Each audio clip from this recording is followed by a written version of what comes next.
अजीज़ दोस्तों नमस्कार। अजीज़ दोस्तों, एलन मुस्क इस वक्त दुनिया का बादशाह बना हुआ है, सारी दुनिया के फैसले कर रहा है। उस पर एक डिटेल्ड मैं आपके सामने रिपोर्ट पेश करूंगा। पहले दो खबरें आपके साथ रखूंगा। एक तो यह है कि बेल्जियम, मैं एक ज़माने में मेरा ये फेवरेट मुल्क होता था, लेकिन अब मैं लंदन में तकरीबन 12-13 साल हो गए मुझे बेल्जियम को छोड़ के आया था मैं। तो इसके बाद मैं तीन बार गया हूँ बेल्जियम। तो मुझे अब वो बेल्जियम तो लगा नहीं। मुझे किसी दोस्त ने रिक्वेस्ट की थी कि ये बेल्जियम हॉलैंड के हवाले से, ख़ास तौर पे इनके जो बॉर्डर्स हैं उसके हवाले से कुछ बताएं। तो अज़ीज़ दोस्तों, 1815 में किंगडम ऑफ नेदरलैंड आज़ाद हुआ, जिसमें बेल्जियम लक्समबर्ग भी शामिल था। और 1830 में नेदरलैंड से बेल्जियम और लक्समबर्ग अलग हुए। बेल्जियम एक्चुअली आधा फ्रेंच स्पीकिंग है, आधा फ्लेमिश है। पॉपुलेशन वाइज देखा जाए तो 38% फ्रेंच स्पीकिंग है, जो कि फ्रांस के साथ लगता है बेल्जियम, और जो हॉलैंड के साथ लगता है वो 56% डच स्पीकिंग है, जिसको बेल्जियम में फ्लेमिश स्पीकिंग कहते हैं। 3 कौंसल बेल्जियम की जर्मन स्पीकिंग भी हैं, जो जर्मनी के साथ लगती हैं।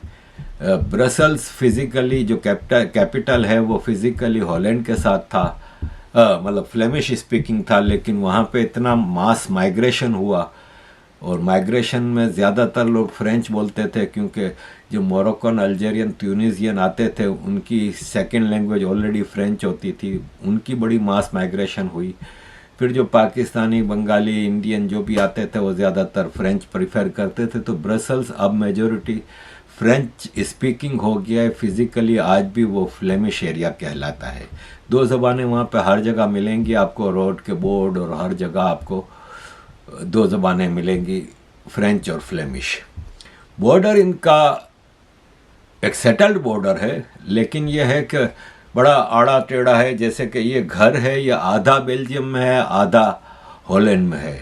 यानी यूँ समझ लें कि वहाँ पे डाइनिंग टेबल पे बैठ के फैमिली खा रही होती है खाना, तो आधी फैमिली बेल्जियम में बैठ के खा रही होती है, आधी हॉलैंड में बैठ के खा रही होती है। लेकिन कभी कोई झगड़ा फसाद हमने ये नहीं सुना। ऑल दो के फ्लेमिश स्पीकिंग लोग बहुत ही नाराज़ हैं फ्रेंच स्पीकिंग से, क्योंकि फ्लेमिश स्पीकिंग ऐसे ही है जैसे पाकिस्तान में कराची है, सिंध है, जो कि कमा के देता है और बाकी पाकिस्तान बैठ के खा रहा है, ख़ास तौर पे पंजाब। इसी तरह बेल्जियम में फ्रेंच में ज़्यादातर लोग बेनिफिट्स पे और सरकारी सोशल सिस्टम पे चल रहे हैं, जबकि फ्लेमिश लोग कमाऊ पूत हैं, कमाते हैं, टैक्स पेयर्स हैं, बिज़नेस भी ज़्यादा वहीं पे है, रिसोर्सेज भी ज़्यादा वहीं पे हैं, और मोरलेस पोर्ट्स जो हैं, सी पोर्ट्स, वो भी फ्लेमिश पार्ट में हैं। लिंग्विस्टिकली ये है कि ब्रसल्स को बाइलिंगुअल डिक्लेयर किया गया है। बाकी जो फ्लेमिश हैं एरिया, वहाँ पे फ्लेमिश ज़्यादा चलती है, ज़्यादा से मतलब फुल वही चलती है, और जो फ्रेंच पार्ट है वहाँ पे फ्रेंच चलती है। नाराज़गियाँ इनकी होती हैं। जब सेकेंड वर्ल्ड वार में हिटलर ने बेल्जियम पे कब्ज़ा किया, तो उसने जहाँ तक मुझे याद पड़ता है, जो फ्लेमिश एरिया है उसको अलग कर दिया था, इंडिपेंडेंट डिक्लेयर कर दिया था, और इस तरह कुछ अरसे के लिए कुछ ऐसी चीज़ हुई थी। लेकिन बहरहाल कभी ऐसा कोई आज़ादी का मसला या ये चीज़ें नहीं हुई हैं। जैसे कि कनाडा में क्वेबेक के लोग अलग होना चाहते हैं, क्योंकि वो फ्रेंच स्पीकिंग प्रोविंस हैं, और 2 बार वहाँ पे रेफरेंडम भी हुआ है, लेकिन मेजॉरिटी ना हासिल कर सके तो आज़ाद नहीं हुए। लेकिन बेल्जियम में ऐसा कुछ नहीं है। और यह है कि एंटवर्पन बेल्जियम का बहुत ही मशहूर इलाका है, शहर है, और प्रोविंस भी है। बेल्जियम में 10 प्रोविंसेस हैं, जिसमें एंटवर्पन प्रोविंस सबसे पॉपुलेटेड है, सबसे बड़ा है, सबसे अमीर है। एंटवर्पन की पोर्ट यूरोप की 3 बड़ी पोर्ट्स में से आता है। एंटवर्पन की डायमंड मार्केट जो है वो दुनिया की फर्स्ट या सेकंड लार्जेस्ट डायमंड मार्केट है। डायमंड आपको पता है अफ्रीका से बहुत ज़्यादा निकलता है, ख़ास तौर पे कोंगो में, और कोंगो बेल्जियम की कॉलोनी रही है, बल्कि बेल्जियम के किंग लियोपोल्ड की ये पर्सनल प्रॉपर्टी रही थी। कोंगो जो कि कॉलोनी जब थी तो उस वक्त कोंगो आज के 3 कंट्रीज़ पे मुश्तमिल थी। आज कोंगो, रवांडा और बुरुंडी 3 कंट्री हैं, वो उस वक्त एक ही कंट्री था और एक ही कॉलोनी थी बेल्जियम की। वहाँ से डायमंड बहुत निकलते थे। दूसरा ये है कि एंटवर्प शहर में यहूदी बहुत हैं और डायमंड मार्केट में सिर्फ 2 कम्युनिटीज़ हैं। 90% मार्केट है ना वो यहूदियों और हिंदुओं के हाथ में है। हिंदुओं में भी गुजराती स्पीकिंग हिंदू बहुत ज़्यादा उस मार्केट में हैं। यहूदी और हिंदू डायमंड मार्केट पे उनका कंट्रोल है। तो अज़ीज़ दोस्तों, ये थोड़ा शॉर्ट आपको बेल्जियम हॉलैंड के बारे में बताना था। अज़ीज़ दोस्तों, ख़बर ये है कि ये कर्नल ओली अहमद हैं, बांग्लादेश की आर्मी के, शायद रिटायर्ड हैं। उन्होंने कहा कि मोदी को अल्लाह से डरना चाहिए। बांग्लादेश के पास ऐसे कई दोस्त मुल्क हैं जिनके पास न्यूक्लियर बॉम्ब है, और अगर तुम बांग्लादेश को एक दुश्मन बनाओगे तो तुम्हारे ऊपर न्यूक्लियर बॉम्ब लॉन्च किए जा सकते हैं। बांग्लादेश अपनी औकात तो भूल ही गए हैं। ये एक्चुअली आज जो हो रहा है, आप ये भी नहीं कह सकते कि ये कुछ लोग हैं, मेजॉरिटी मुसलमान वहाँ का रेडिकलाइज्ड है। और जैसे कि इस पिक्चर से आपको अंदाज़ा हो जाएगा कि बच्चों को क्या तरबियत दी जा रही है, मिलिटेंट टेररिस्ट बनाने की तरबियत दी जा रही है छोटे छोटे बच्चों के हाथ में। अब बच्चे तो चलो बंदूकों से खेलते हैं, ये सब चीज़ ठीक है, लेकिन यहाँ पे खेल नहीं हो रहा, यहाँ पे इनकी तरबियत हो रही है एज ए मिलिटेंट। काफिरों को आपने मारना है और किस तरह मारना है।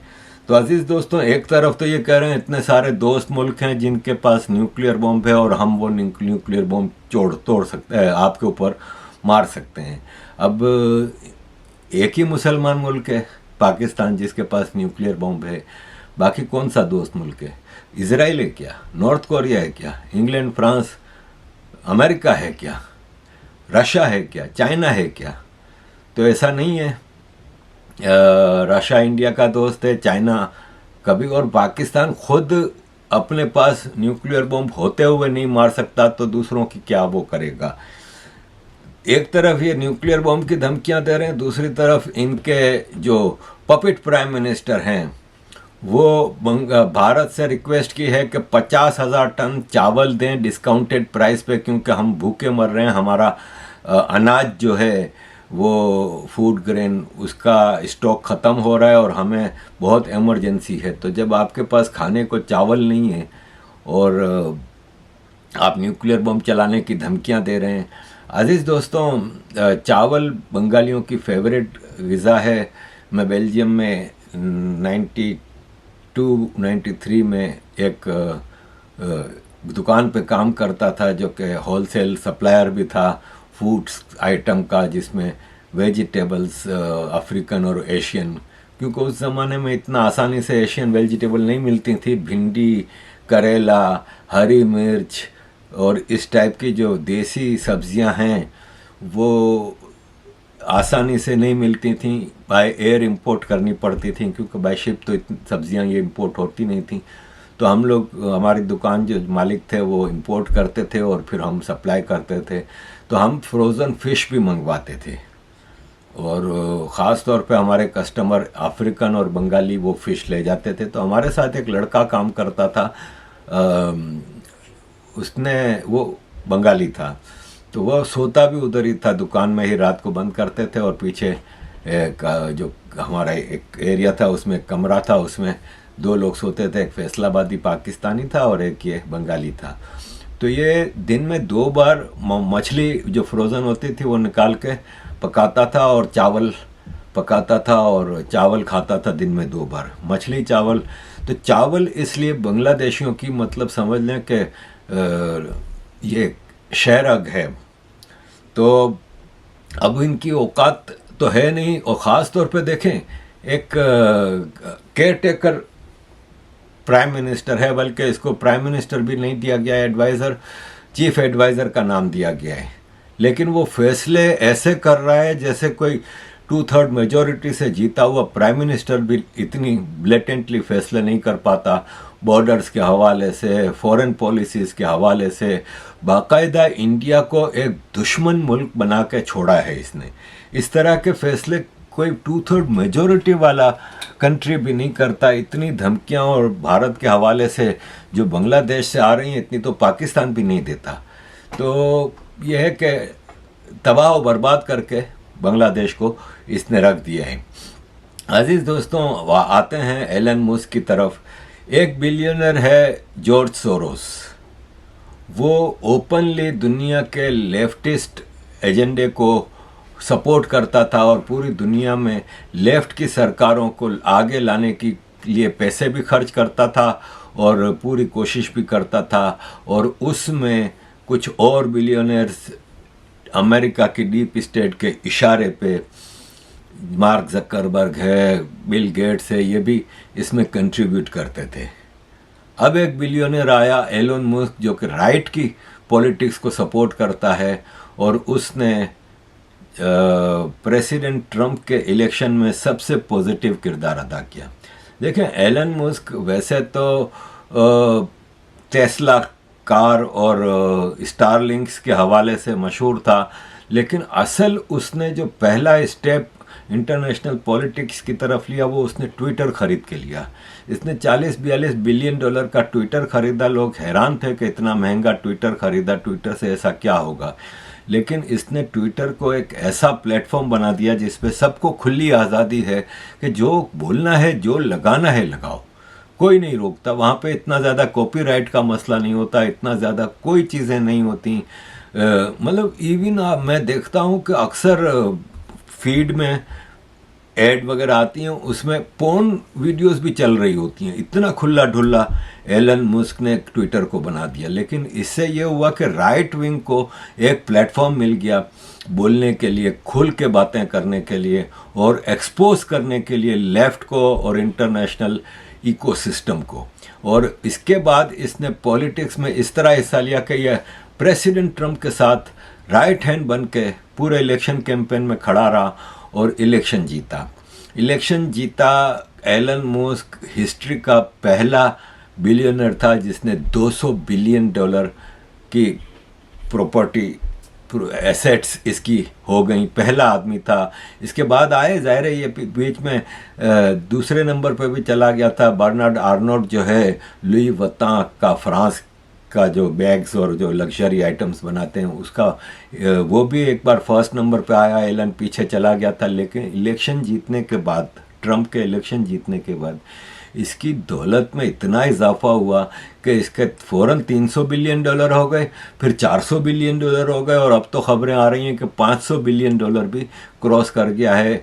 इसलिए कि इसके जो टेस्ला और स्टारलिंक और दूसरे जो हैं उसमें इसके शेयर्स के भाव इतनी तेज़ी से बढ़े हैं और लोग कह रहे हैं कि he will be the first trillionaire. 500 billion dollar तो हो गए।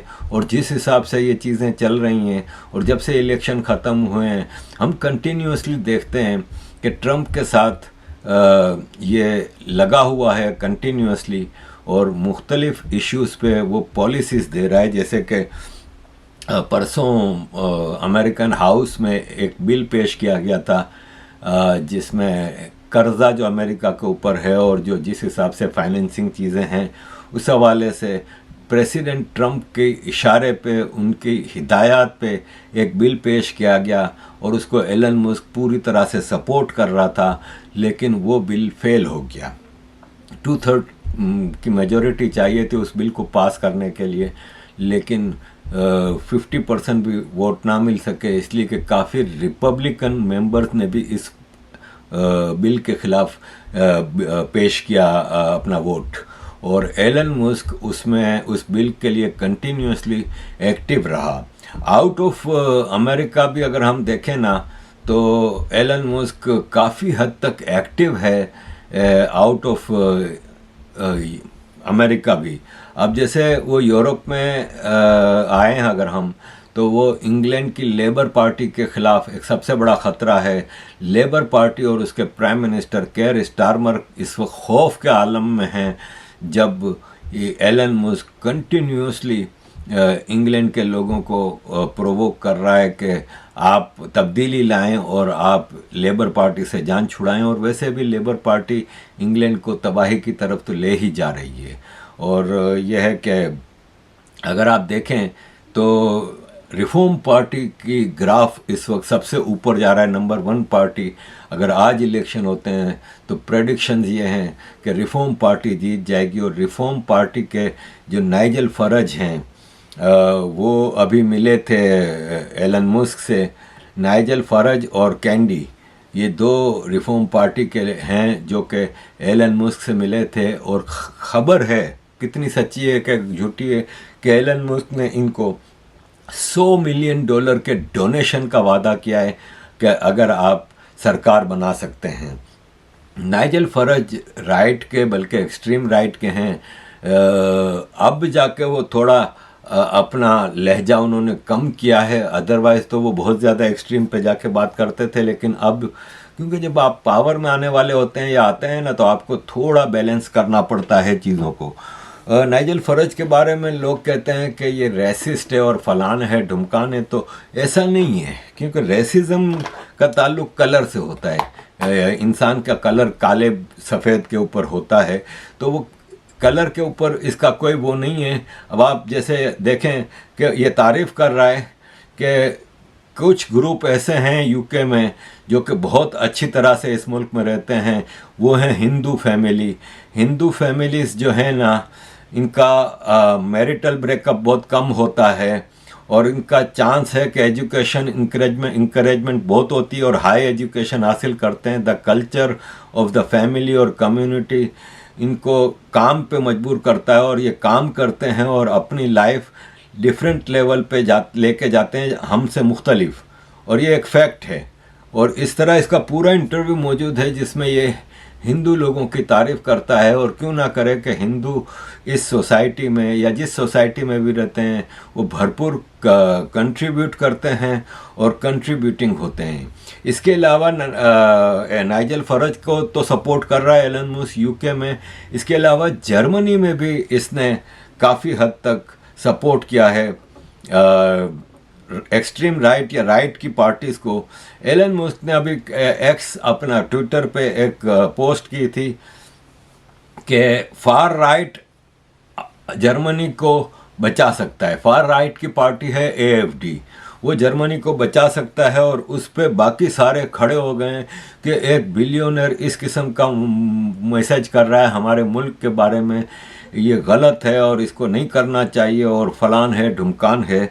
जर्मनी में जो इस वक्त चांसलर हैं जर्मनी में आपको पता है प्राइम मिनिस्टर या प्रेसिडेंट नहीं होता, चांसलर होता है जो कि कंट्री को लीड करता है। तो ये है कि CDU के जो पार्टी है क्रिश्चियन डेमोक्रेटिक पार्टी, उसके जो गवर्नमेंट में है, उसके जो फ्रेडरिक मेर्ज हैं वो कह रहे हैं कि मैं AFD के साथ काम नहीं करूंगा। AFD फॉरेन बिलियनर के इशारे पे चीज़ें करती है। तो भाई साहब जॉर्ज सोरोस भी तो फॉरेन बिलियनर ही है ना, उसके इशारे पे जब तक चीज़ें चलती रहीं तो सही है। तो जर्मनी के लोग बहुत ज़्यादा गुस्से का इजहार कर रहे हैं कि ये हमारी पॉलिटिक्स में क्यों इंटरफियर कर रहा है, जबकि AFD पार्टी के जो चीफ हैं उन्होंने कहा है कि फरवरी में इलेक्शन है और अगर हम जीत गए तो हम यूरोपियन यूनियन को छोड़ देंगे। आपको पता है कि यूके ने ब्रेग्जिट करके यूरोपियन यूनियन छोड़ दिया था। अब ये जर्मनी की AFD पार्टी जिसको कि एलन मस्क और डोनाल्ड ट्रंप सपोर्ट कर रहे हैं, अगर वो फरवरी के इलेक्शन जीत जाते हैं, और जर्मनी में माइग्रेंट्स का मसला इतना ख़राब हो चुका है, इतना ज़्यादा जर्मन लोग तंग आ गए हैं।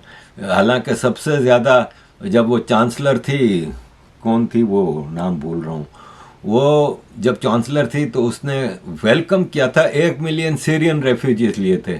जर्मन लोग रोड पे खड़े थे जब रेफ्यूजीज़ आ रहे थे, इनके रेफ्यूजीज़ के काफ़िले, तो उनको फ्रूट और सब्जियां और घर के इस्तेमाल की चीज़ें दे रहे थे और वेलकम कर रहे थे। लेकिन उन जर्मनों के साथ क्या हुआ, जब ये माइग्रेंट्स इधर आए तो उनकी लड़कियां छोड़ो लड़के तक रेप होने लगे, और रात को वहाँ के कमिश्नर तक ऐलान करने लगे कि रात को लड़कियां 6 बजे के बाद अंधेरे में बाहर ना निकला करें। इस हद तक चीज़ें जर्मनी में ख़राब हुई। तो हो सकता है कि एक्सट्रीम राइट जर्मनी में आ जाए, और ये एएफडी पार्टी को एलन मस्क फुल्ली सपोर्ट करते हैं। इसके अलावा फ्रांस की हिस्ट्री में सेकेंड वर्ल्ड वॉर के बाद पहली बार एक गवर्नमेंट ख़त्म हुई। प्राइम मिनिस्टर पावरफुल ठीक है, प्रेसिडेंट होता है, लेकिन प्राइम मिनिस्टर भी होता है, जो कि इलेक्शन होते हैं पार्लियामेंट्री, जैसे भारत में होते हैं, सब कुछ हैं। उस हवाले से वो जीतता है और फिर सरकार बनाता है। ऐसा भी होता है कि जिस पार्टी का प्रेसिडेंट है उस पार्टी की सरकार ना बने, प्राइम मिनिस्टर किसी और पार्टी का हो, और बड़ा मुश्किल हो जाता है। जैक शिराक के ज़माने में भी फ्रांसवा था, फ्रांसवा हॉलैंड प्राइम मिनिस्टर था। वो सोशलिस्ट था और जैक शिराक राइट विंग का था।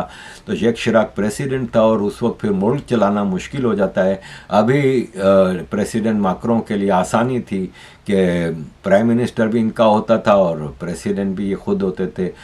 अभी इसी साल कुछ महीनों पहले जब फ्रांस में इलेक्शन हुए तो बहुत ही लाइट उससे इनका प्राइम मिनिस्टर आ गया, मैक्रोन की पार्टी का। लेकिन पहली बार हुआ कि फ्रांस में नो कॉन्फिडेंस उस प्राइम मिनिस्टर के खिलाफ पास हो गया और वो प्राइम मिनिस्टर नहीं रहा, उसने रिज़ाइन किया। और प्रेसिडेंट ने इसको कहा है कि अभी कुछ अरसा तुम केयर टेकर प्राइम मिनिस्टर के तौर पे चलाओ, इसके बाद हम देखते हैं कि नए इलेक्शन कराने हैं कि क्या है। मारिन लोपेन जो कि एक्सट्रीम राइट की फ्रांस की जो लीडर हैं, वो भी खुल के आई हैं। उन्होंने कहा है कि यूरोपियन यूनियन है ना, वो यूरोप है ना, वो यूरोपियन यूनियन नहीं है। और ऑफ कोर्स यूरोपियन यूनियन पूरा यूरोप तो नहीं है ना, इंग्लैंड भी उसमें नहीं है, फिर इसमें कई ईस्ट यूरोप के कंट्रीज नहीं है। नॉर्वे ने भी, स्विट्ज़रलैंड ने भी यूरोपियन यूनियन की मेंबरशिप नहीं ली थी। तो ये कह रही हैं कि Europe is not European union. ये एक आइडियोलॉजी है, बगैर किसी ज़मीन के, बगैर किसी लोगों के, कोई रूट्स नहीं है, कोई आत्मा नहीं है इसकी, और कोई सिविलाइजेशन नहीं है। ये एक इकोनॉमिक कोऑपरेशन का एग्रीमेंट है, और अब वो मर रहा है। और यहाँ की जो यंग जनरेशन है यूरोप की, वो अब अपनी अपनी नेशनल आइडेंटिटी की तरफ वापस जा रहे हैं। हमें ब्रिटिश लोगों से सबक हासिल करना चाहिए जिन्होंने यूरोपियन यूनियन छोड़ दिया, क्योंकि यूरोप में नेशनलिज्म पहले बहुत ज़्यादा था। सेकेंड वर्ल्ड वार आपको पता ही है कि यूरोप की मुख्तलिफ कौमियतों ने आपस में लड़ी थी। जर्मनों ने फ्रांस और इंग्लैंड से जंग लड़ी थी, पोलैंड के ऊपर कब्ज़ा किया था। यूरोप की जो नेशंस हैं ना, वो एथनिकली और नेशनलिज्म उस पर बहुत ज़्यादा स्ट्रॉन्ग हैं। पोलिश हैं, जर्मन हैं, फ्रेंच हैं, स्पेनिश हैं, ब्रिटिश हैं, आयरिश हैं, स्कॉटिश हैं, पोर्टुगीज़ हैं, मतलब इटालियन हैं। इतनी सारी कौमियतें हैं और वो अपनी अपनी नेशनल आइडेंटिटी पे गर्व करते हैं। मुझे याद है कि जब यूरो आया था तो मैं बेल्जियम में, यूरो करेंसी जब आई थी तो मैं बेल्जियम में रहता था, और बेल्जियम के लोग रो रहे थे जब उनकी करेंसी ख़त्म की गई और यूरो बनाई गई।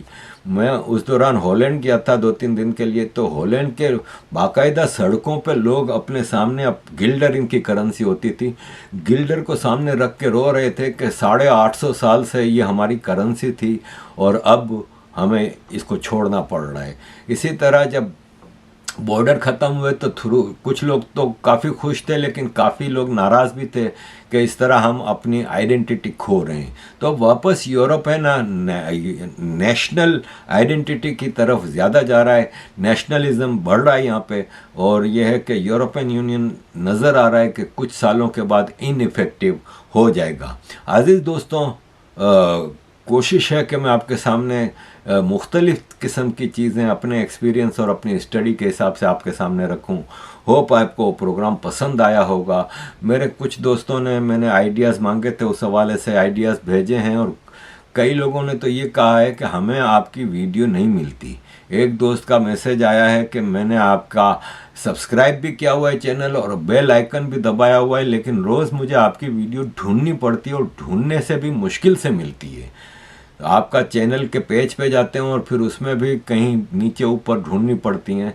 तो ये प्रोग्राम की क्वालिटी की से ज़्यादा यूट्यूब की हरामीपंदी है। मुझे एक और दोस्त का भी मैसेज आया फेसबुक पे, पाकिस्तानी दोस्त हैं। उन्होंने कहा कि ये अचानक मेरे यूट्यूब की व्यूअरशिप इतनी ज़्यादा कम कैसे हो गई है। तो भाई ये तो नज़र आ रहा है कि यूट्यूब काफ़ी हरामीपंदी कर रहा है। लेकिन अब ठीक है, हमारे लिए अब ये कमाई का ज़रिया नहीं रहा, हमारे लिए ये अपने प्रचार का ही ज़रिया है। यूट्यूब से मुझे इस महीने 500 पाउंड आए हैं। तो आप सोच लें कि ये हमारे लिए अब कमाई का ज़रिया नहीं है। एक भारत में रहने वाले के लिए 500 पाउंड का मतलब है 54,000 रुपया। लेकिन एक यूके में रहने वाले का जिसका किराया खाली 1900 है, तो वो किस तरह वो करे। तो ठीक है, मैं अब अपनी जॉब कर रहा हूँ और ये है कि अब मैं यूट्यूब पे डिपेंडेंट नहीं हूँ। हाँ, अपने दोस्तों पे डिपेंडेंट हूँ कि अगर आपको सपोर्ट करना है हमारे प्रोग्राम को तो प्लीज़ सपोर्ट कीजिए। ये आपके सामने जो सपोर्ट के जो मीडियम्स हैं, तो kindly support if you think that I am performing good. Thank you very much अजीज दोस्तों।